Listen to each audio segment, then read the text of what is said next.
Hello, everybody. Welcome back to the Mover Mailbag. Hope you're having a great week and enjoying all the interviews we've been doing. Man, we've had some great ones with Smokey and then Farley. Got some more coming up in the next few weeks, months. A lot of very interesting people have reached out to be interviewed, and I'm very thankful. So cannot wait to share their stories with you on the channel.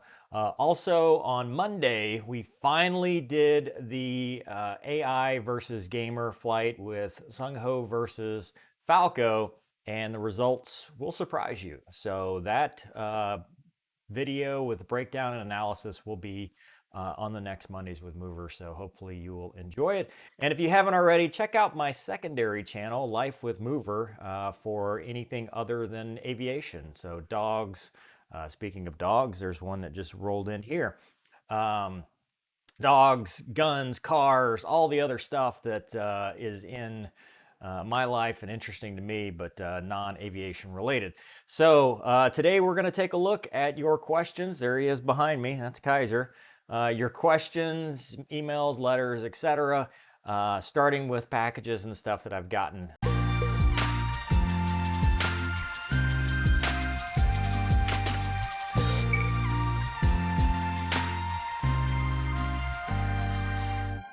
One of them actually was already, I opened it already. It had some dog treats in it, which we've used, some training treats for Luna, but it also had some Merry and Bright dashing drizzled cookies, and looks like a chew stick, which Luna will appreciate because she's in the puppy phase. Another chew stick. I always say the dogs get better stuff than I do. Kaiser is very interested. Kaiser, come here. Look. Yeah, sniff, snuff. But this actually comes from, sorry, I should have said that before, from Thomas, and it is from leadingedgesups.com. Check them out. And so what he sent me, which I have not opened yet, is the face of truth is hidden by a covering of gold. And it's got the cool little logo right there. What in the world? It's a fancy box. So it says Leading Edge Supplements. I don't know if you can see that. Severe Clear, Enhance, Repair, Prevent. It supports energy, memory, immune system, neurotransmission, heart, and vision. It's a dietary supplement with vitamin C, B1, B2, B3, B6, B12, B5, and a whole bunch of other stuff that I cannot pronounce. So that's interesting. We'll have to check it out. So I guess that's not for the dogs, that's for me. And it also comes with a patch, which is cool. And what is this here? Clarity. It says, Mover, I hope you enjoy the bottle. Keep up the videos, from Tom. And Tom writes a letter that says, Mover, you were a huge resource for me while going through ROTC. My eyes are pretty terrible, but based on the information and advice in your videos, I stuck with it and received a pilot slot. Nice. I am moving to Texas in January to start UPT. I'm hoping to follow in your footsteps and fly the Viper one day. Yeah. I had quite a bit of time between commissioning and my entering active duty, so to fill the time, I started a nutrition company for pilots. I created a drinkable vitamin with a complex for vision, cognitive function, and immune health. I use no artificial sweeteners or colorings. I've been waiting to do this for years, and with the extra time I had, I started it. Your make them tell you no mindset has stuck with me in everything I've done, from ROTC to this project. I hope you enjoy the bottle. Keep up the good work. You're a valuable resource to people pursuing their dreams. Thank you for making videos. Awesome. Well, good luck in pilot training. Help the bros and sisters do well. The boys and girls will appreciate that. There he is right there.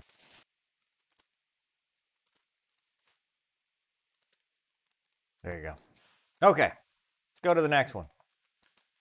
You might want to stick around, Kaiser, because anytime I open stuff, it's probably for you and not me. All right, this comes from Down Under, from Maxine in Australia. Please forgive my accent. And this is Dairy milk caramello koala. Milk chocolate with smooth flowing caramel. Is probably not dog friendly.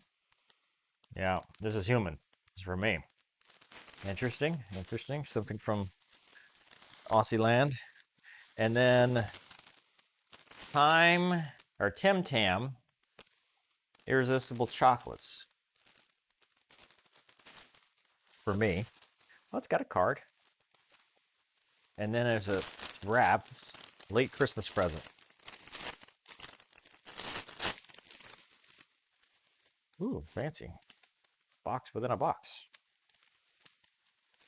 Well, it's not like what I used to do with Christmas for my dad. I would always wrap like this huge box and then, oh, check that out. Look at that.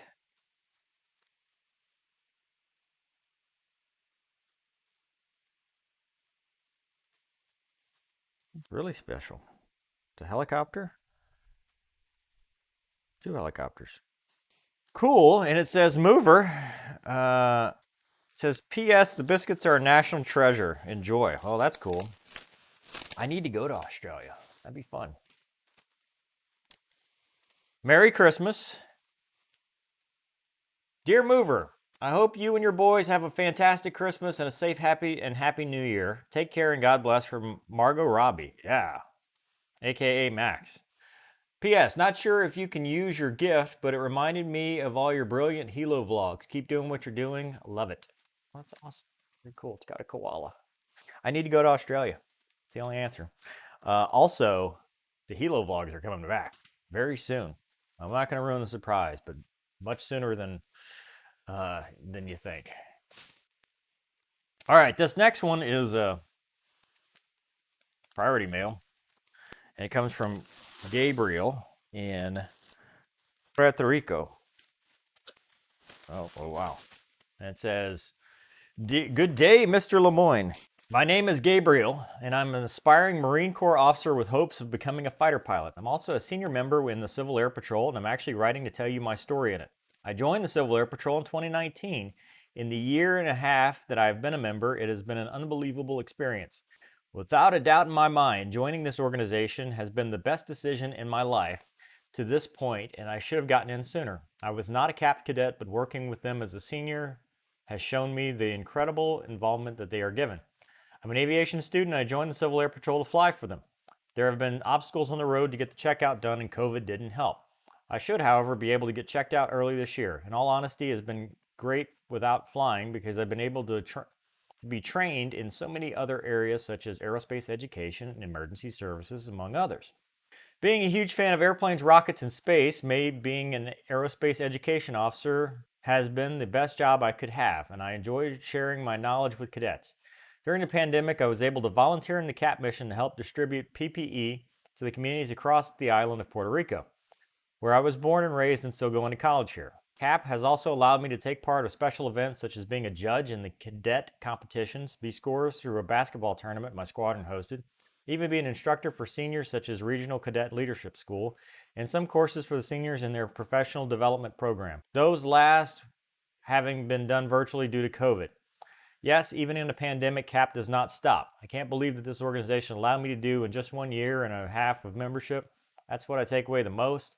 Versatility that can be obtained through the organization is done for me what no other institution or organization that I've been a part of has done. I'll be eternally grateful. Back in 2019, I met Southeast Region Commander as well as the Vice National Commander of CAP at our wing conference. One of the discussions we had, which is a surprise to me, was that the age group was the most underrepresented age group in the CAP. I was surprised because looking at all someone like me has been doing to do while in the college seems like a great opportunity for anyone to do something out of the classroom and gain valuable skills like responsibility, versatility, and even actual practice in areas such as teaching, disaster relief, communications, and so much more. I did not have to wait till I became a CFI to teach someone. I became an educator here, helping teach a squadron in some activities even at the wing level. There's something for everyone. I write this to give you insight to all that can be done here in CAP, and hopefully more of America's young adults can know that there's always an opportunity to grow like this. Very few organizations, places can make this possible. Life in CAP doesn't end after being a cadet. It doesn't have to wait till adults retire to come back. There's plenty of ground in these middle years. Here I send you the patch from my squadron, PR-094 Hawks. Thank you for inspiration videos, mover. You're a beacon of light to all of us. Oh, that's very nice. And that's the patch. Pretty cool. Pretty awesome. Thank you for the letter. That's pretty cool. Wow.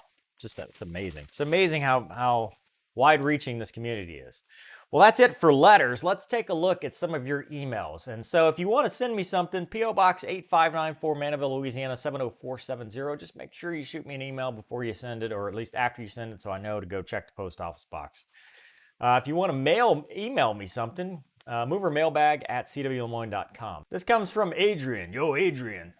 Is my military path good? Hello, Mover. Thank you for making great and informative content. I'm an early high school grad student with the greatest passion for aviation.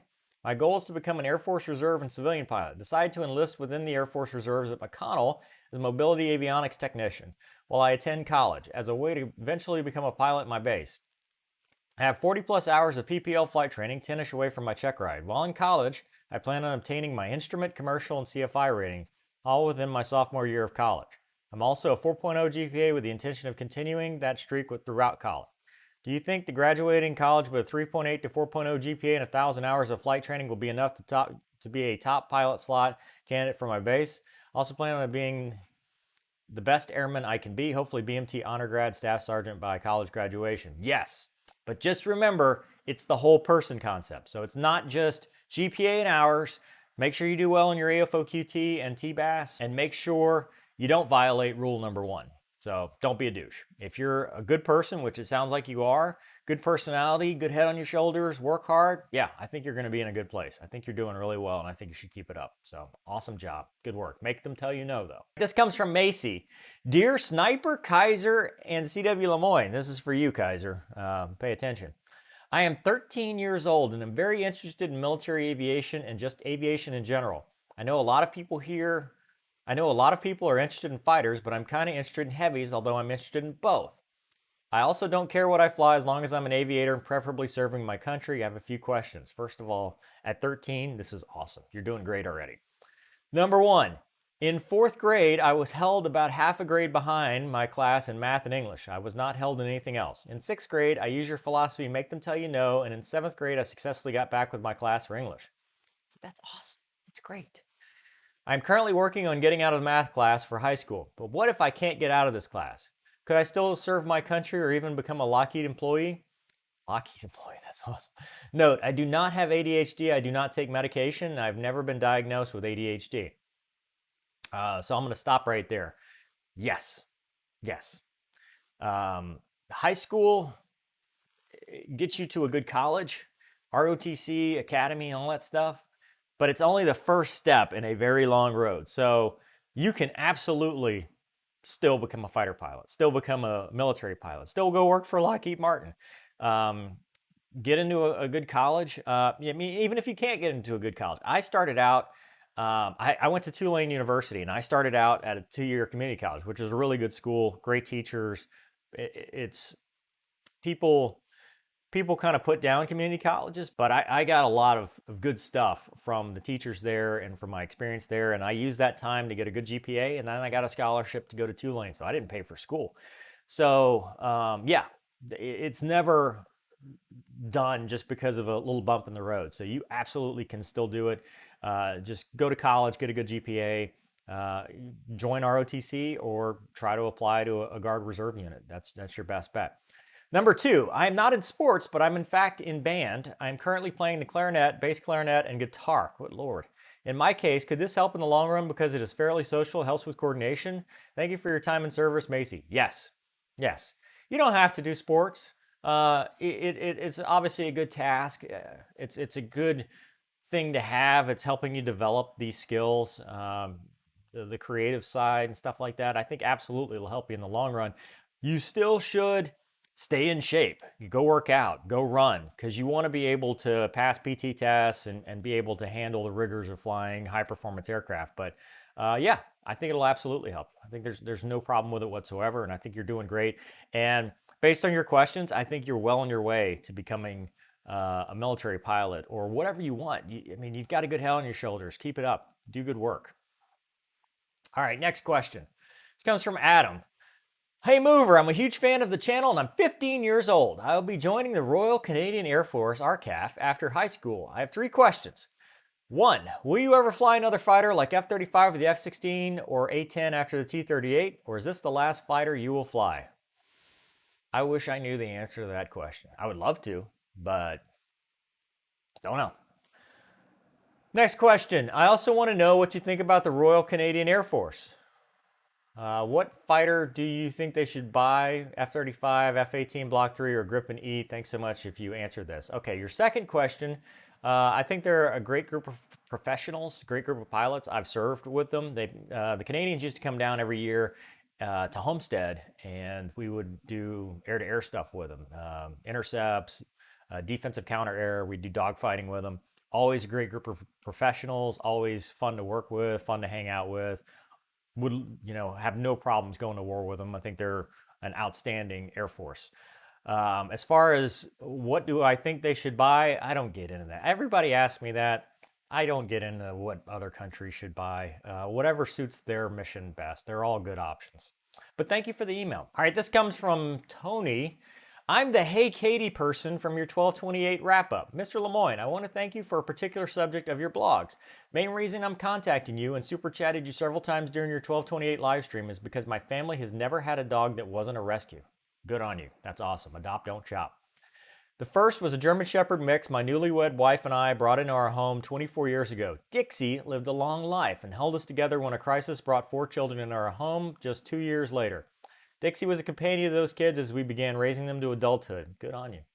2 of them later served in the Marines. Then, my wife and I were finally able to bring 2 children of our own into the world, and when our youngest, Katie, was 5 years old, we adopted another pooch from SPCA of Texas. Our daughters named her Oreo. That's awesome. Unfortunately, Oreo succumbed to splenic cancer after only 4 years of age, and I had to make that horrible choice. Traumatized my youngest, of course, but it set her on a mission.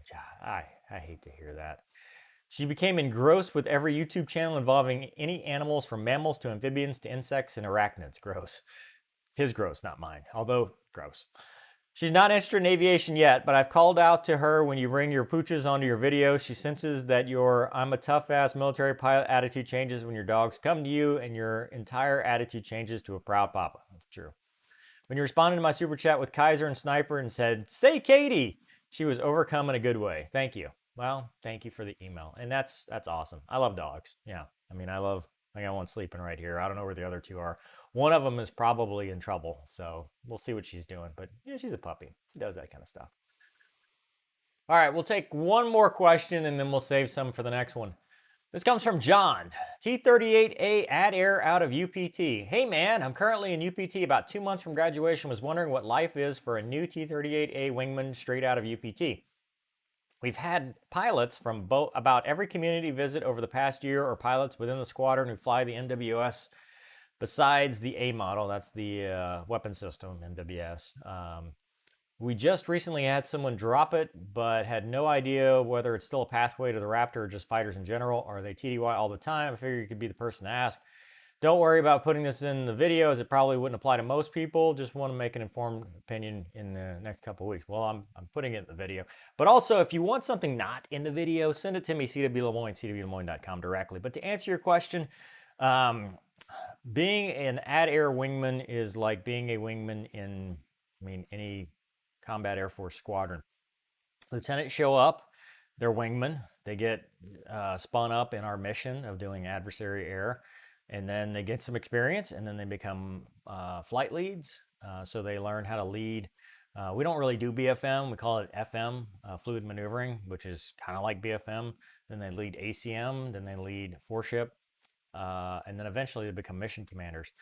It's a little bit more accelerated to get to that mission commander than you would in a gray jet like F-16 or F-15 or F-22. But I know my squadron, so the 2-foots, the active duty side, there are no more active duty lieutenants, to my knowledge, coming in. And that's because of the uncertainty with where the squadron's going to move and what's going to happen and stuff like that. I don't know about Langley. It may still be a thing. It may not. It may be just turned off for everywhere. But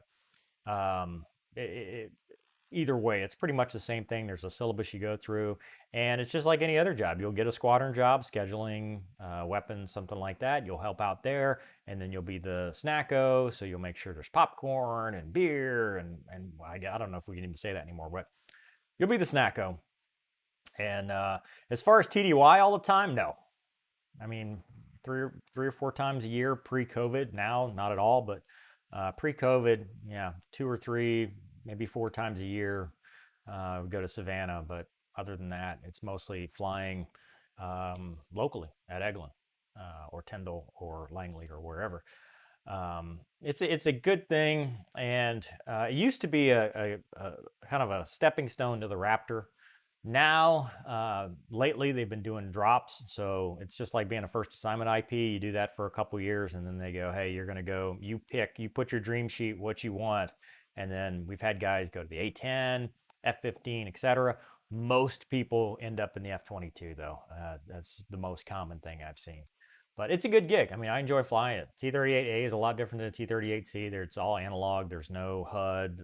There's no fancy gadgets, and it's the old seat. That's the part that sucks. The old seat. I hate wearing the parachute because it's just uncomfortable. But it is a good gig, and I think you'll enjoy it no matter what you do. Personally, though, if I were going to put an assignment down, I would pick what I wanted. Like if you want F-22, I'd put F-22 first. Then I'd go all gray jets. Then I'd go ADAIR. That's me personally. I think career-wise, it's a little bit better to go straight to a gray jet than it is to go to an ADAIR T-38 first. But that's my opinion only. All right, well, that'll do it for today's Mover Mailbag. Like I said, if you want to send me something, P.O. Box 8594, Mandeville, Louisiana, 70470, movermailbag@cwlemoyne.com, or just cwlemoyne.com. Stay tuned. We'll have Fighter Pilot Meme Friday coming up, and then the Sung Ho versus AI fight that you've all been waiting for, and more interviews and more good stuff coming for the channel. So I hope you guys enjoy it. Thanks for watching. See you next time.